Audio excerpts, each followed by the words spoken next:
Act 1, Scene 10. Pedro meets Ines. Ines. Greetings, your highness. I've come as you asked me to report on our gaiety, just as you tasked me. Pedro. Sancho and Vasco, I've heard much invective, but yes, I'd much value to hear your perspective. Ines. Yes, Vasco's the kind that's all peacock and proudness, that seeks to lead men not by wisdom but loudness. Pedro. You've only met once, so how can it be that into his dull soul you so clearly see? To sum up, the man I've 1,000 times tried, but never once heard him be better described. Ines. Yes, he and Sancho were almost two bears in a pit, but Sancho's advantage was his greater wit. They both seemed surprised and a little perturbed when I interjected to piece on them urge. Pedro. That explains the impression on Sancho you left, why he jabbered about you much more than the rest. Ines. Please tell him I'm sorry if he felt offended. To undermine him I had never intended. I'll tell him you're mortified if you upset him, but I've heaped praise on you because you didn't let him turn your little soiree into a stag circus. So I wish I'd been there.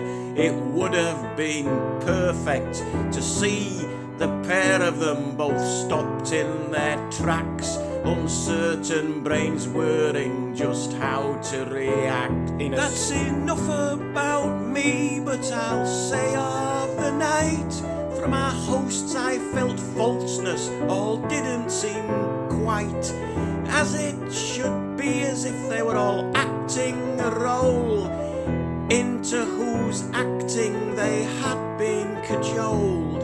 Each seemed more reluctant to speak of himself than I've ever seen of men anywhere else.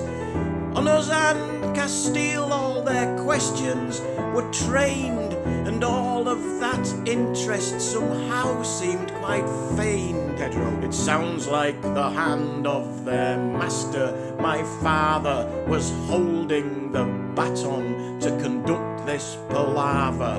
All things from Castile bring him paranoid rage, including my mother, and he gets worse with age.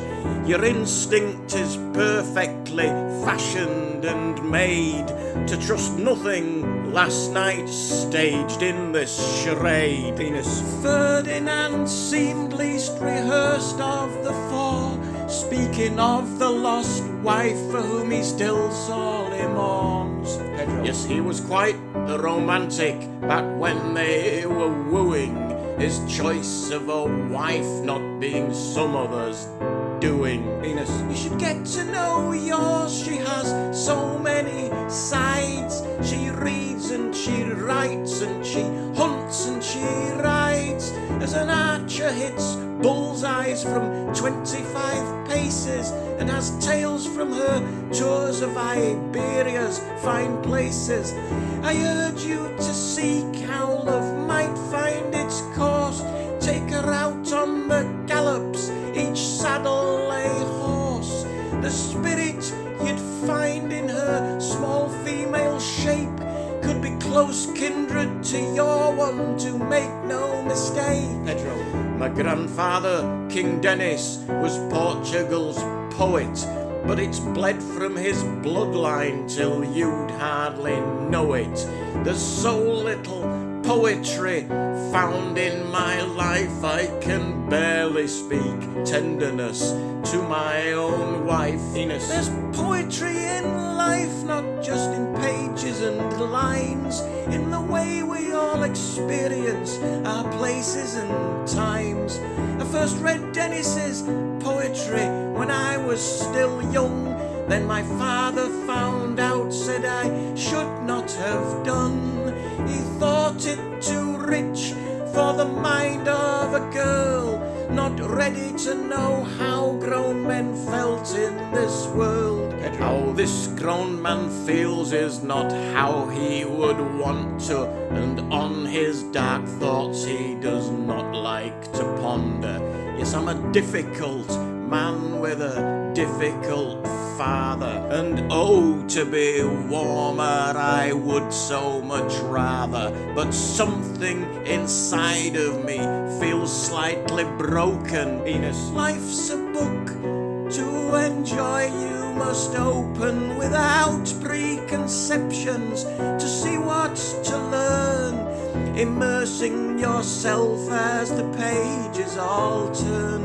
But my marriage is a plot, have you not realised by that dullest of authors my father devised? Ines, every marriage my families and fathers arranged as a means to an end must begin with two strangers, but their futures, blank pages, are theirs to be filled.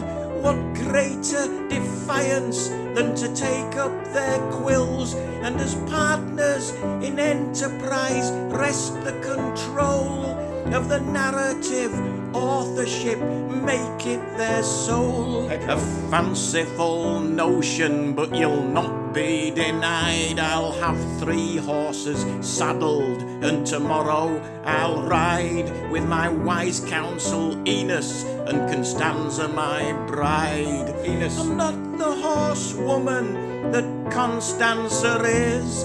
The wife should have her horse, her husband have his, and I'll wait at the stables where the gallops won't tax me. No, your presence is required, for it will relax me.